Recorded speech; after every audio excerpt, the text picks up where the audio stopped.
പാവിത്രത്തിൻ്റെ ഒരു അപ്കമിങ് എപ്പിസോഡിലേക്ക് എല്ലാവർക്കും സ്വാഗതം. ശ്രീജ ഇനി മുതൽ ജോലിക്ക് പോവില്ലെന്ന് തീരുമാനിക്കുന്നുണ്ട്. അങ്ങനെ വേദയും ശ്രീജയും കൂടി ആലോചിച്ച് ഒരു സ്റ്റിച്ചിങ് മെഷീൻ വാങ്ങിച്ച് വീട്ടിലിരുന്ന് തുണികൾ തയ്ച്ച് വിൽക്കാമെന്നാണ് ഉദ്ദേശിക്കുന്നത്. എന്നാൽ ഈ വിവരം മറ്റാരോടും തന്നെ അവർ പറഞ്ഞിട്ടില്ല. അങ്ങനെ ഒരു ദിവസം രാവിലെ ഒരു ഡെലിവറി ബോയ് വന്ന് ഇത് ശ്രീജയുടെ വീടാണോ എന്ന് ചോദിക്കുന്നുണ്ട്. വിശ്വം പറയുന്നുണ്ട് അതെ ശ്രീജയുടെ വീടാണ്, എന്താ കാര്യമെന്ന് അന്വേഷിക്കുകയാണ്. അങ്ങനെ അദ്ദേഹം പറയുന്നുണ്ട് ഇത് ഒരു സ്റ്റിച്ചിങ് മെഷീൻ അതുമായി വന്നതാണ് എന്ന് പറയുന്ന സമയത്ത് വിശ്വം ശ്രീജയുടെ മുഖത്തേക്ക് നോക്കുന്നുണ്ട്. അതെ അതെ വിശ്വേട്ടാ, ഞാനാണ് ഓർഡർ ചെയ്തത് എന്നും പറഞ്ഞുകൊണ്ട് ശ്രീജ ഓടിച്ചെന്ന് അത് വാങ്ങിക്കുന്നുണ്ട്. ഡെലിവറി ബോയ് ഒരു പേപ്പറിൽ ഒപ്പിട്ടുകൊണ്ട് അങ്ങനെ തിരിച്ചു പോകുന്നു. വിശ്വം ചോദിക്കുന്നുണ്ട്, ശ്രീജെ ഈ സ്റ്റിച്ചിങ് മെഷീൻ നീ തന്നെ വാങ്ങിച്ചതാണോ? അതെ ഏട്ടാ.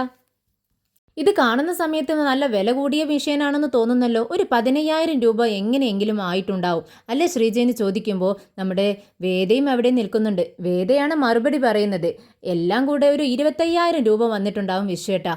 ഇത് കേട്ടിട്ട് നമ്മുടെ നന്ദിനി ചോദിക്കുന്നുണ്ട്, 25,000 രൂപയോ? എന്തിനാ ഈ 25,000 രൂപയൊക്കെ കൊടുത്തിട്ട് ഇത്രയും നല്ല മെഷീനൊക്കെ വാങ്ങിച്ചു വെച്ചിരിക്കുന്നത്? ഈ കീറിയതൊക്കെ തയ്ക്കാൻ വേണ്ടിയിട്ടല്ലേ? അതിന് ഇത്രയും നല്ല മെഷീനൊക്കെ വേണോ എന്ന് ഇങ്ങനെ ഒരു പുച്ഛത്തിൽ ഇങ്ങനെ ചോദിക്കുകയാണ്. എന്നാൽ വേദ ഇത് കേട്ടിട്ട് പറയുന്നുണ്ട്, ആര് പറഞ്ഞു അതിന് കീറിയത് തയ്ക്കാനാ ഇത് വാങ്ങിച്ചിരിക്കുന്നതെന്ന്? നിങ്ങൾ വേണ്ടാത്ത കാര്യം പറയരുത് നന്ദിനി ചേച്ചി, അറിയത്തില്ലെങ്കിൽ മിണ്ടാതിരിക്കണം എന്ന് പറയാണ്. ഉടനെ തന്നെ വിശ്വം ചോദിക്കുന്നുണ്ട്, അല്ല നന്ദിനി, ഇത് വാങ്ങിക്കാനുള്ള ക്യാഷ് നിനക്ക് എവിടെ നിന്നും കിട്ടി? നിൻ്റെ കയ്യിലുണ്ടായിരുന്നോ എന്നിങ്ങനെ ചോദിക്കുമ്പോൾ നമ്മുടെ ശ്രീജയ്ക്ക് ഒന്നും പറയാൻ പറ്റുന്നില്ല. ശ്രീജ എന്ത് പറയണമെന്ന് അറിയാതെ നിൽക്കുകയാണ്. പെട്ടെന്ന് പറയുന്നുണ്ട്, അതെ അത് EMI വഴിയാണ് വാങ്ങിച്ചത്. എന്നാലും ശ്രീജ ഇത് വേണമായിരുന്നോ? ഒരു രൂപ പോലും കയ്യിലെടുക്കാനില്ലാത്ത സമയത്ത് EMI വഴിയൊക്കെ എടുക്കുമ്പോൾ മാസം മാസം ഇത് അടച്ചു തീർക്കണ്ടേ? ഉടനെ തന്നെ നമ്മുടെ വേദ പറയുന്നുണ്ട്, വിശ്വേട്ടാ ഒന്നും ചെയ്യാതെ ഇങ്ങനെ ഇരുന്നാൽ ഈ കാര്യങ്ങളൊക്കെ നടന്നു പോകണ്ടേ? അങ്ങനെയൊക്കെ തന്നെയല്ലേ എല്ലാം വിജയിക്കും. നമ്മൾ എന്തായാലും പോസിറ്റീവായി ചിന്തിക്കണം. നല്ലൊരു കാര്യം തുടങ്ങുകയല്ലേ, ഇങ്ങനെ മുടക്കം പറയാതെ എന്നിങ്ങനെ വേദയും പറയുന്നുണ്ട്. വാ ശ്രീജേച്ചി നമുക്കിതെല്ലാം സെറ്റ് ചെയ്യാം എന്നും പറഞ്ഞുകൊണ്ട് വേദയും ശ്രീജയും കൂടി നല്ല സന്തോഷത്തോടെ ഉത്സാഹത്തോടെ മെഷീനെല്ലാം ഒരു ഭാഗത്തേക്ക് വെച്ച് എല്ലാം സെറ്റ് ചെയ്യുന്നുണ്ട്. നമ്മുടെ ശ്രീജ ചോദിക്കുന്നുണ്ട്, മെഷീനൊക്കെ സെറ്റായി വേദേ, ഇനിയിപ്പോൾ തുണികൾ തയ്ക്കാനൊക്കെ തുടങ്ങണ്ടേ, എന്താ ചെയ്യാന്നിങ്ങനെ ചോദിക്കുന്നുണ്ട്. ഉടനെ വേദ പറയുന്നുണ്ട്, അതെല്ലാം നമ്മൾ പ്ലാൻ ചെയ്തതല്ലേ, ഞാൻ ഡിസൈൻ ചെയ്യും, ചേച്ചി അടിക്കും, എല്ലാം നമുക്ക് ശരിയാക്കാം ചേച്ചി, ടെൻഷൻ അടിക്കാതെ എന്ന് പറയുന്നുണ്ട്. പിന്നെ ഇതെല്ലാം കേട്ടുകൊണ്ട് അപ്പുറത്ത് മാറി നിൽക്കുന്നുണ്ട് നമ്മുടെ കമലാമ്മ. ഇവർ സംസാരിക്കുന്നതൊക്കെ നമ്മുടെ കമലാമ്മ കേൾക്കുന്നുണ്ട്. പക്ഷെ മറുത്തൊന്നും പറയുന്നില്ല, മിണ്ടാതെ ഇരിക്കുകയാണ്. അപ്പോഴേക്കും മുമ്മറത്തൊരാൾ വരുന്നുണ്ട്. ഒരു കിറ്റെടുത്ത് കയ്യിൽ കൊടുക്കുന്നുണ്ട്. വിശ്വം അത് തുറന്നു നോക്കുമ്പോൾ അതിൽ കമലത്തിൻ്റെ പേര് വെച്ചൊരു ബോർഡായിരിക്കും. വിശ്വത്തിന് അത് സന്തോഷമാവുന്നുണ്ട്.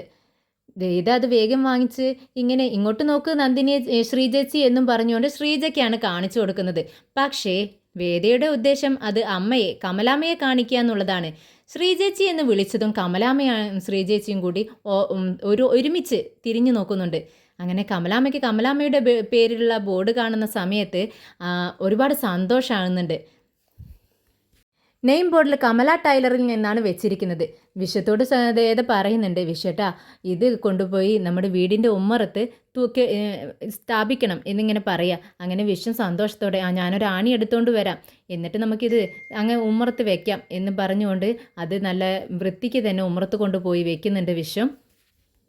നമ്മുടെ വിക്രമാണെങ്കിൽ സ്കൂൾ കുട്ടിയെ തട്ടിക്കൊണ്ടുപോകുന്ന വിവരം തട്ടിക്കൊണ്ടുപോകുന്നത് കണ്ടതുകൊണ്ട് തന്നെ ആ പെൺകുട്ടിയെ എങ്ങനെ രക്ഷപ്പെടുത്താം, ഏത് വഴിക്ക് ഇതിനെ നീക്കങ്ങളെല്ലാം നടത്താം എന്നൊക്കെ ഇങ്ങനെ ചിന്തിച്ച് വർക്ക്ഷോപ്പിൽ ഇങ്ങനെ അങ്ങോട്ടും ഇങ്ങോട്ടും നടക്കുവാണ്. കയ്യിലൊരു ഇരുമ്പ് വടിയുമുണ്ട്. എന്നാൽ രാജേട്ടനും അനിയൻകുട്ടനും സ്റ്റീഫനും എല്ലാവരും മാറി നിൽക്കുന്നുണ്ട്. അനിയൻകുട്ട ഇങ്ങനെ ചോദിക്കുന്നുണ്ട്, എന്താ രാജേട്ടാ വിക്രമിന് പറ്റിയത്? ഒരു ചായ ഇട്ട് കൊണ്ടു കൊടുത്താലോ എന്ന് ചോദിക്കുമ്പോൾ രാജേട്ടൻ പറയുന്നുണ്ട്, എടാ നീ ഒരു ചായയുമായിട്ട് ഇപ്പോൾ ചെന്നാലുണ്ടല്ലോ അവൻ്റെ ഈ അവസ്ഥയിൽ അത് നിൻ്റെ മുഖത്തേക്ക് ഒഴിക്കും. അടി കൊടുത്ത് അടി വാങ്ങണോടാ, നീ മിണ്ടാതിരുന്നോ അവിടെ, അവൻ ചോദിച്ചാൽ മാത്രം കൊണ്ടു കൊടുത്താൽ മതി എന്നിങ്ങനെ രാജേട്ടനും പറയുന്നുണ്ട്. ഉടനെ സ്റ്റീഫൻ അറിയാലോ താനാണ് ആ പെൺകുട്ടിയെ തട്ടിക്കൊണ്ടുപോയത്, താനും ഭവാനിയുടെ ആളുകളും ചേർന്നാണ് എന്നൊക്കെ ഇങ്ങനെ സ്റ്റീഫൻ അറിയാവുന്ന കാര്യമാണല്ലോ. തന്നെയാണ് ഈ തേടിക്കൊണ്ടിരിക്കുന്നതും അറിയാം. ഉടനെ സ്റ്റീഫൻ രാജേട്ടനോട് ചോദിക്കുന്നുണ്ട്, രാജേട്ടാ ആ പെൺകുട്ടിയെ തട്ടിക്കൊണ്ടുപോയവരെ വിക്രം കണ്ടുപിടിക്കോ? അപ്പോൾ രാജേട്ടൻ പറയുന്നുണ്ട്, എടാ നീ എന്താ ഈ ചോദിക്കുന്നത്? ഇന്നേ വരെ നമ്മുടെ വിക്രം ഏറ്റെടുത്തൊരു കാര്യവും നടക്കാതിരുന്നിട്ടുണ്ടോ? ഇല്ലല്ലോ. അവൻ അത് കണ്ടുപിടിച്ചിരിക്കും. കണ്ടുപിടിച്ച് ചെയ്തവർക്ക് തക്കതായ ശിക്ഷയും അവൻ നൽകിയിരിക്കുമെന്ന് പറയുന്നുണ്ട്. ഉടനെ സ്റ്റീഫൻ മനസ്സിൽ കരുതുന്നുണ്ട്, ഓ അപ്പോൾ എൻ്റെ കഥ കഴിഞ്ഞു. കൂടെ നിന്ന് ചതിച്ചതിന് വിക്രം ഒരിക്കലും എന്നോട് ക്ഷമിക്കില്ല എന്നിങ്ങനെ സ്റ്റീഫൻ മനസ്സിൽ വിചാരിക്കുകയാണ്. കുറച്ച് സമയം കഴിഞ്ഞപ്പോഴേക്കും പുറത്തുനിന്നും വേദയും ശ്രീജയും കൂടി ഓരോ കിറ്റ്, വലിയ കിറ്റുകളും കയ്യിൽ ഓരോ വലിയ കിറ്റുകളുമായിട്ടാണ് തിരിച്ചു വരുന്നത്. വിഷൻ ചോദിക്കുന്നുണ്ട്, ഇതെന്താ ഇത്രയും വലിയ കിറ്റുകൾ നിങ്ങളുടെ കയ്യിലെന്ന് ചോദിക്കുമ്പോൾ ശ്രീജയ പറയുന്നുണ്ട്, ഇത് തയ്ക്കാനുള്ള തുണികളാണ്. വേദ ഉടനെ പറയുന്നുണ്ട്, ഏട്ടാ നമ്മൾ നല്ല നല്ല ഡിസൈനുകളിലുള്ള മാക്സികളാണ് സെയിൽ ചെയ്യാൻ പോകുന്നത്. അതിനുള്ള മെറ്റീരിയൽസാണ് ഇതെല്ലാം എന്ന് പറയുന്നുണ്ട്.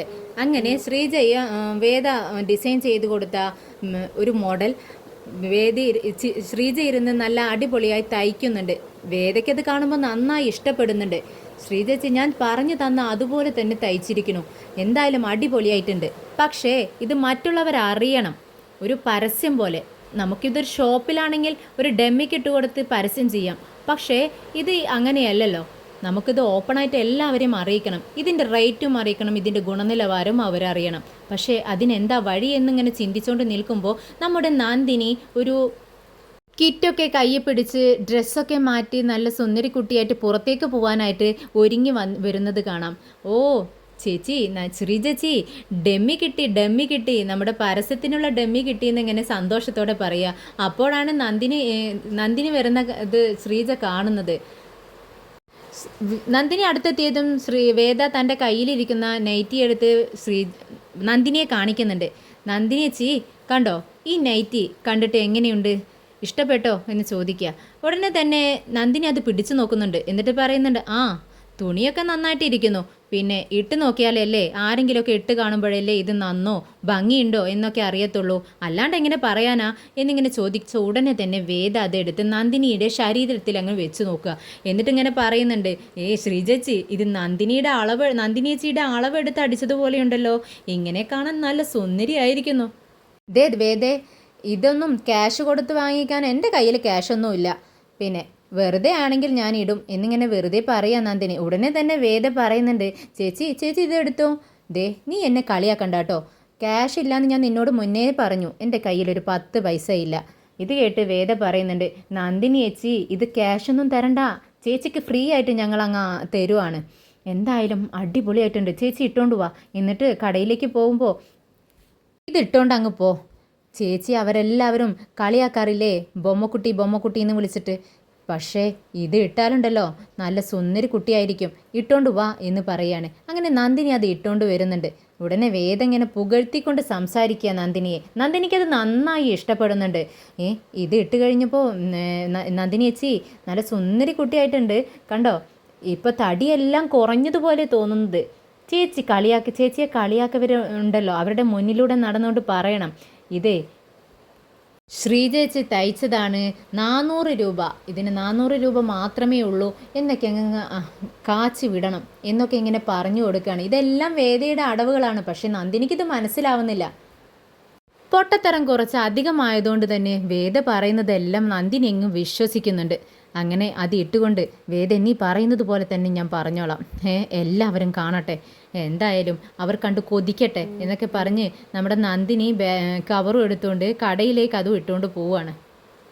ഉടനെ നന്ദിനി വേദയോട് പറയുന്നുണ്ട്, വേദേ, നന്ദിനി ആ ഡ്രസ്സ് ഇട്ടപ്പോൾ നല്ല ഭംഗിയുണ്ടല്ലേ, എനിക്കും ആഗ്രഹമൊക്കെ ഉണ്ട് നൈറ്റി ധരിക്കാൻ, പക്ഷേ നമ്മുടെ അച്ഛനും അമ്മയ്ക്കും അത് ഇഷ്ടമല്ല, അതുകൊണ്ടാണ് ഞാനത് ഇടാത്തത് എന്ന് പറയുമ്പോൾ വേദ പറയുന്നുണ്ട്, കണ്ടോ ശ്രീജച്ചി കണ്ടോ, ഈ നൈറ്റി ഇട്ട് ചേച്ചി റോഡിലൂടെ നടന്നു പോകുമ്പോൾ എല്ലാവരും നോക്കുകയും ചെയ്യും, ചേച്ചിയോട് അതിനെക്കുറിച്ച് ചോദിക്കുകയും ചെയ്യും, ചേച്ചി നമ്മൾ പറഞ്ഞതുപോലെ പറയുകയും ചെയ്യും, അതിലൂടെ കുറച്ച് ഓർഡറുകൾ നമ്മൾക്ക് കിട്ടാൻ വേണ്ടി ചാൻസ് ഉണ്ട് എന്ന് പറയാണ്. അങ്ങനത്തെ കേൾക്കുമ്പോൾ ശ്രീജയ്ക്ക് വളരെ സന്തോഷമാവുന്നുണ്ട്.